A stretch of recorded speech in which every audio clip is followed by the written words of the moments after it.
Google, apple, Microsoft போன்ற பெரு நிறுவனங்களின் அலுவலகங்களுக்கு நேரில் சென்ற தமிழக முதலமைச்சர் மு.க. ஸ்டாலின் தொழில் முதலீடு செய்ய புரிந்துணர்வு ஒப்பந்தங்கள் பற்றி ஆலோசனை மேற்கொண்டதாக எக்ஸ் தளத்தில் தகவல்.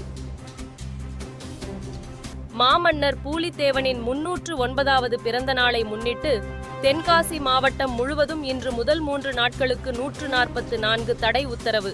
4 நபர்களுக்கு மேல் கூடி நின்றால் சட்டப்படி நடவடிக்கை எடுக்கப்படும் என எச்சரிக்கை. அரசு முறை பயணமாக புரூனே, சிங்கப்பூர் நாடுகளுக்கு செல்கிறார் பிரதமர் மோடி.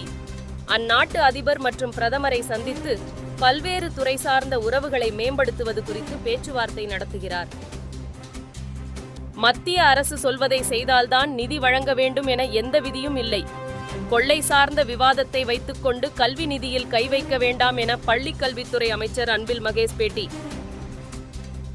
ஆண்டுதோறும் 2% பட்டதாரிகளை தொழில் முனைவோராக்க இலக்கு. புத்தொழில் துறை நிர்வாக இயக்குனர் சிவராஜா ராமநாதன் தகவல். ஆம்ஸ்ட்ராங் வழக்கில் தலைமறைவான புதூர் அப்புவின் கூட்டாளி மாட்டு ராஜா பெங்களூருவில் கைது.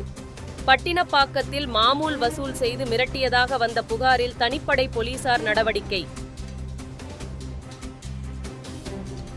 இலவச வேட்டி, சேலை கொள்முதல் செய்வதில் கைத்தறி நெசவாளர்களுக்கு பாதிப்பு ஏற்படாது.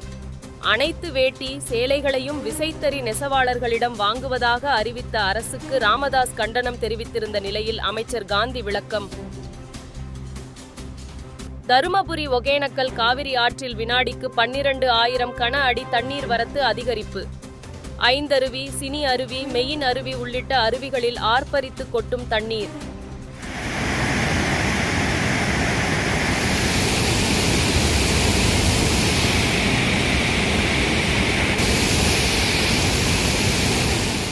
சென்னையில் ஆபரணத் தங்கத்தின் விலை சவரனுக்கு 80 ரூபாய் குறைந்து 53,560க்கு விற்பனை.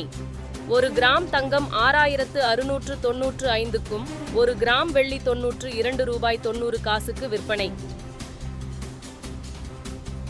எலான் மஸ்கின் எக்ஸ் தள செயல்பாடுகளை 24 மணி நேரத்திற்குள் முடக்க பிரேசில் உச்சநீதிமன்றம் உத்தரவு. நீதிமன்ற உத்தரவுப்படி எக்ஸ் தளத்திற்கான புதிய சட்டப்பிரதிநிதியை நியமிக்காததால் நடவடிக்கை. கடல் சீற்றம் காரணமாக கன்னியாகுமரி மாவட்ட மீனவர்கள் கடலுக்கு செல்ல 2வது நாளாக தடை விதிப்பு. குளச்சல், முட்டம் பகுதிகளை சேர்ந்த 8,000த்திற்கும் மேற்பட்ட பைபர் படகுகள் துறைமுகங்களிலேயே நிறுத்தி வைப்பு.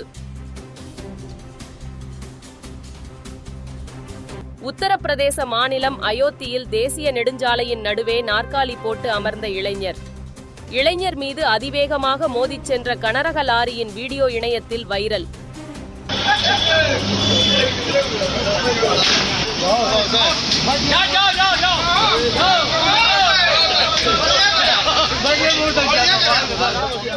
மணிப்பூரில் விரைவில் அமைதி திரும்பும் என முதலமைச்சர் பிரேன் சிங் உறுதி. மாநிலத்தில் அமைதியை ஏற்படுத்தும் முயற்சிகளை மத்திய அரசின் உதவியுடன் மேற்கொண்டு வருவதாகவும் பேச்சு.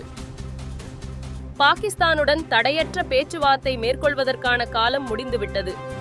நிகழ்வுகள் நேர்மறையாக இருந்தாலும் எதிர்மறையாக இருந்தாலும் எதிர்வினையாற்றுவோம் என்று வெளியுறவுத்துறை அமைச்சர் ஜெய்சங்கர் பேச்சு.